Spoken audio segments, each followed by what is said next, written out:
Hello everyone, welcome back to my channel Lord @Singsir. In today's video, we are going to see essay on हर घर तिरंगा campaign जो आजकल चल रहा है। हर घर तिरंगा कैंपेन जो 2021 में नरेंद्र मोदी द्वारा संचालित किया गया था, इसके बारे में हम लोग थोड़ा देखेंगे। चलिए इसे शुरू करते हैं। इसको हमने दो रूप में रखा है, first is English and another is in Hindi. So English में भी ये आपको मिलेगा और हिंदी में भी। So let's get started. The national flag symbolises the countries history.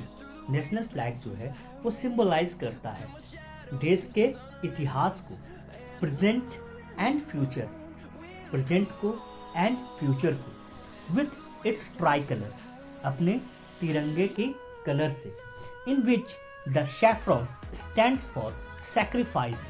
इसमें सैफ्रॉन जो है वो सैक्रिफाइस यानी परित्याग, बलिदान का प्रतीक है।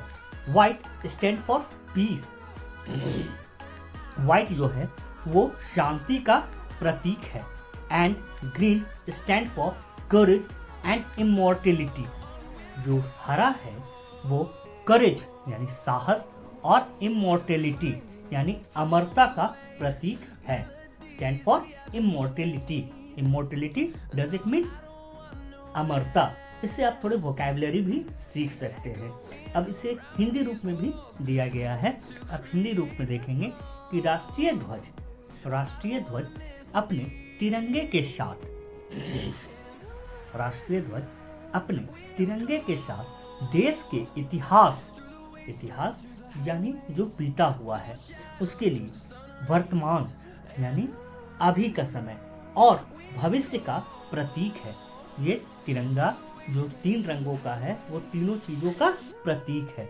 इसमें केसरिया रंग बलिदान के लिए, सफेद शांति के लिए और हरा साहस के लिए और अमरता का प्रतीक है। साहस और अमरता का प्रतीक है। Now let's go from the second paragraph. So the another paragraph, it says the wheel in the center, Ashok चक्र, व्हील जो कि सेंटर में है, इसमें ये जो कलर होता है ये नेवी ब्लू कलर का होता है। ठीक है, इसके बारे में देखते हैं कि the wheel in the centre Ashoka Chakra represents the righteous, justice and forwardness. जो सेंटर में व्हील है जिसको अशोक चक्र कहते हैं, जो अशोक चक्र को रिप्रेजेंट करता है, ये प्रतिनिधित्व करता है, ये धार्मिकता, जस्टिस यानी न्याय और फॉरवर्डनेस यानी आगे बढ़ने का को प्रतीक करता है। हिंदी रूप में देखते हैं। केंद्र में पहिया अशोक चक्र धार्मिकता, न्याय और आगे बढ़ने का प्रतिनिधित्व करता है।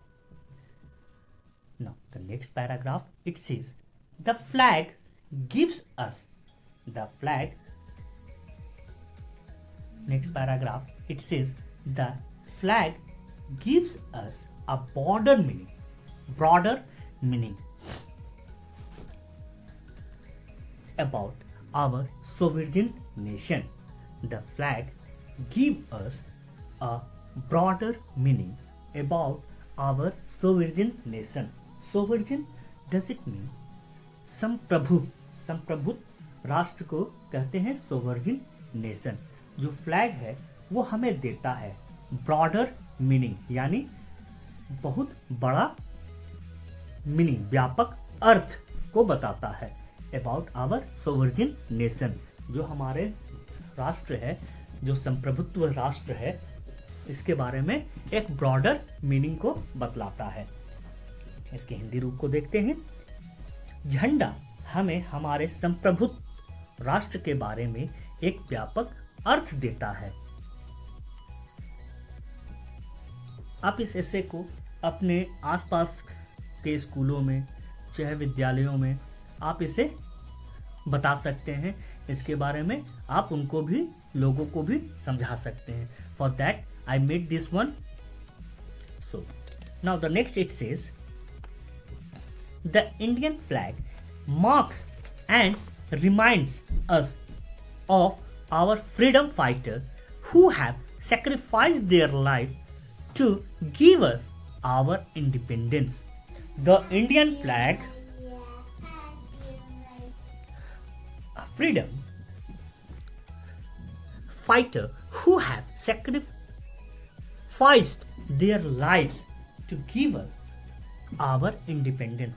फ्लैग जो है भारतीय का झंडा जो रिमाइंड कराता है, यानी रिमाइंड्स डज इट मीन याद कराता है अस हमें ऑफ आवर फ्रीडम फाइटर, किसका याद कराता है, हमारे फ्रीडम फाइटर्स के लिए बारे में, हु हैव जिन्होंने, हु आता है जिन्होंने, हैव सैक्रिफाइस जिन्होंने सैक्रिफाइस किया यानी बलिदान दिया है, देयर लाइव्स अपने जिंदगी को, to give us our independence हमारे इंडिपेंडेंस के लिए जिन्होंने अपने जीवन को परित्याग कर दिया, बलिदान कर दिया, उसके बारे में याद दिलाता है। भारतीय ध्वज हमें हमारे स्वतंत्रता सेनानियों को चिन्हित करता है और याद दिलाता है जिन्होंने हमें स्वतंत्रता दिलाने के लिए अपने प्राणों की आहुति दी है।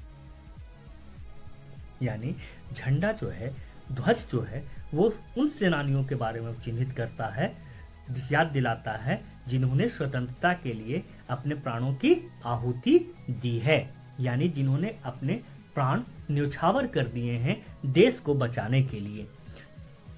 Now look at the next paragraph, what it says, therefore the national flag, therefore the national flag must be given respect, therefore the national flag must be given great respect by every individual. therefore का मतलब होता है इसलिए, the national flag यानी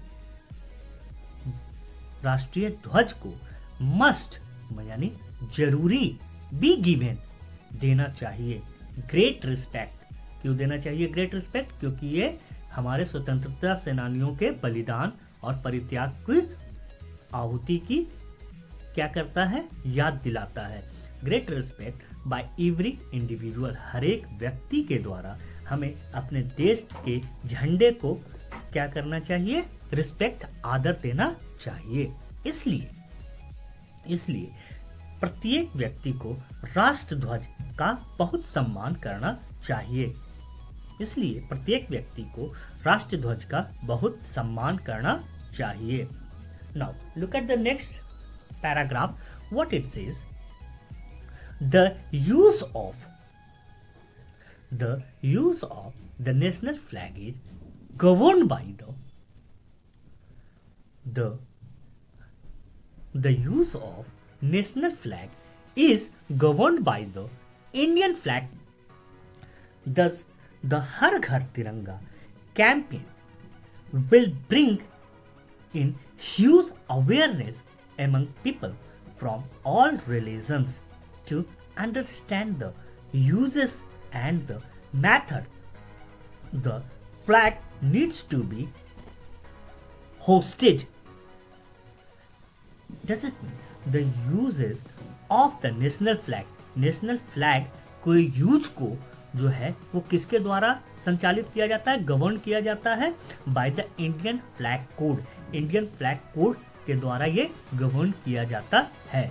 Thus the हर घर तिरंगा campaign will bring in huge awareness, इसीलिए हर घर तिरंगा कैंपेन के बारे में बहुत ज़्यादा अवेयरनेस फैलाने की जरूरत है फ्रॉम ऑल रिलीजन्स, हर एक धर्म के द्वारा, टू अंडरस्टैंड द यूज, क्या इसके अंडरस्टैंडिंग को यानी इसको समझने के लिए, द यूजेस यूज को, इसकी उपयोगिता को, एंड द मैथड और इसके तरीकों को, the flag needs to be hoisted, flag कैसे होस्ट किया जाए, यानी इसे फहराया कैसे जाए, इसे उतारा कैसे जाए, किन चीज़ों को ध्यान में रख करके इस फ्लैग को होस्ट किया जाए, ये सारी चीज़ों को नेशनल फ्लैग कोड के द्वारा ही संचालित किया जाता है और ये कैंपेन में समझाना पड़ेगा।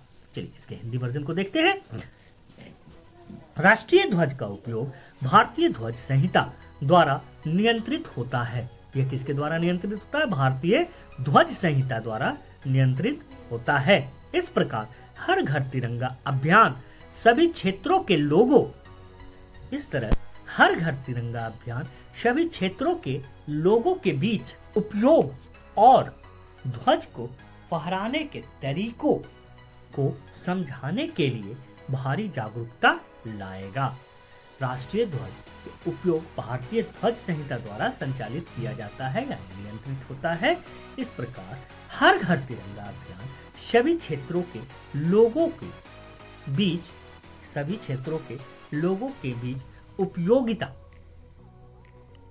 और ध्वज को फहराने के तरीके को समझाने के लिए जागरूकता लाएगा। ये उन लोगों को जागरूक करेगा कि ध्वज कैसे फहराएं। That's all for today. We will bring the another essay on the same with the another topic. Alright? Till time, do like, subscribe and hit the bell button for more updates. Thanks for watching.